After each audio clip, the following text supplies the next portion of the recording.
Parang kumpul-kumpul din ang kanyang mga braso. At ang kanyang mukha namimintog.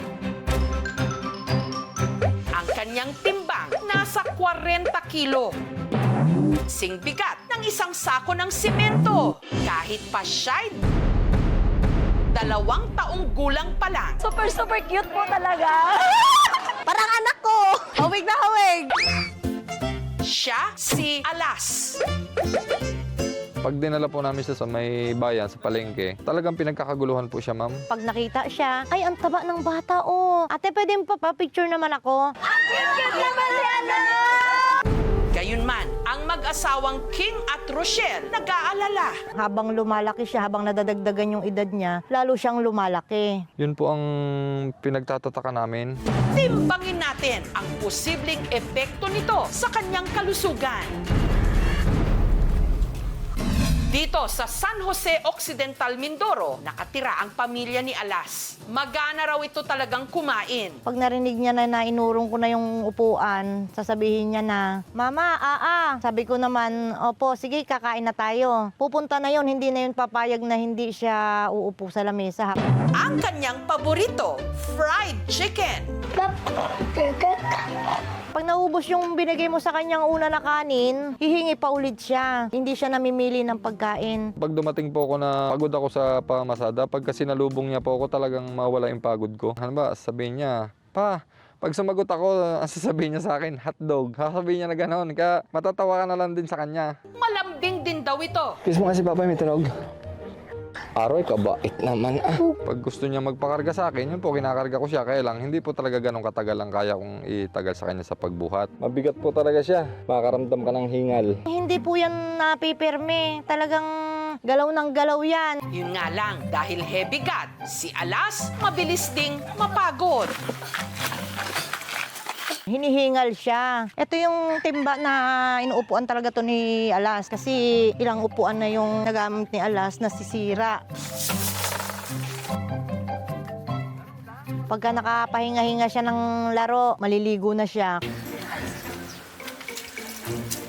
Hindi magkasya sa kanya yung mga pinakamalaking diaper na mga pang baby. Wala na rin daw halos magkasya sa kanyang damit. Ang diaper niya kasi medium na pang adult diaper. Okay na? Ha? Opo. Opo. Lagi ring may nakatutok sa kanyang electric fan. Baka maliligo? Sa beach? Mawala lang ng minuto, naliligo na siya sa pawis. Matatakot ka sa gabi kasi malakas yan humilik.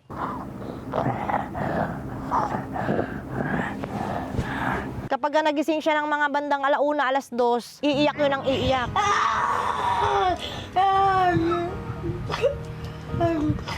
Kakamutin yung likod, yung tiyan, tas makakatulog siya ulit. Nasesaryan daw si Rochelle nung isinilang niya si Alas. Nung pinanganak ko po si Alas, ang timbang niya po ay 5.2 kilos.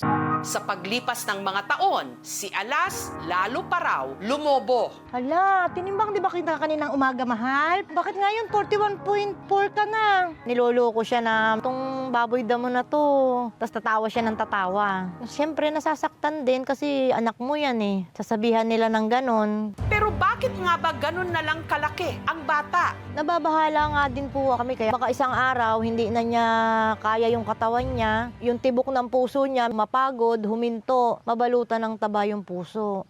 Ano nga ba ang kondisyon ni Alas? Upon assessment po, lumabas na po siya ay At bakit siya heavy gut? Yung papa niya po, nung ipinanganak siya, tumimbang ng 14 pounds. Mga magulang, may dapat bang ikabahala kung ganito na kabigat ang inyong anak? Ano rin ang dapat gawin para mapanatiling malusog ang bata? Titimbangin natin ang kasagutan sa aming pagbabalik. Lakas to. 2 taong gulang na bata mula San Jose Occidental, Mindoro, nasa 40 kilo o simbigat ng isang sako ng semento. Pero bakit nga ba ganun na lang kalaki ang bata? Yung papa niya po, nung ipinanganak siya, nung taong 1986, ay tumimbang ng 14 pounds, 7 kilos siya. 10 po kami magkakapatid. Ako lang po yung pinakamalaking ganun. Kusa na lang pong pumayat. Pero ang kanyang timbang, ikinababahala na rin ng kanyang mga magulang. Nababahala nga din po kami kaya baka isang araw hindi na niya kaya yung katawan niya, yung tibok ng puso niya, mapagod, huminto, mabalutan ng taba yung puso. Kaya naman inilapit namin siya sa isang espesyalista. Ginagamit po nating assessment for obesity sa mga bata is yung kanyang weight in reference po sa kanyang height or length po. No? So, upon assessment po, lumabas na po siya ay obese. Ibig sabihin, masyado pong mataas yung kanyang timbang with reference po sa kanyang height. Ayon sa World Health Organization o WHO, ang normal na timbang lang ng batang nasa 2 taong gulang, 12.5 kilos lang. Ang timbang ni Alas, mahigit triple nito. As parents, kailangan po talaga natin maging aware. Kailangan maging tama ang timbang at height ng mga bata. Ang mga obese ay mas prone sa diabetes, hypertension, sakit sa puso.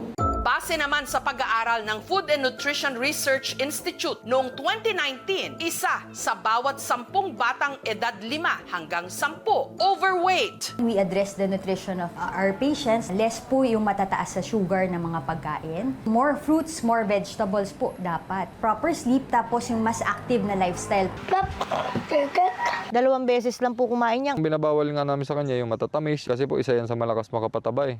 Sa buong mundo, malaking problema ngayon ang child obesity. Kaya habang maaga pa, kontrolin ang problema.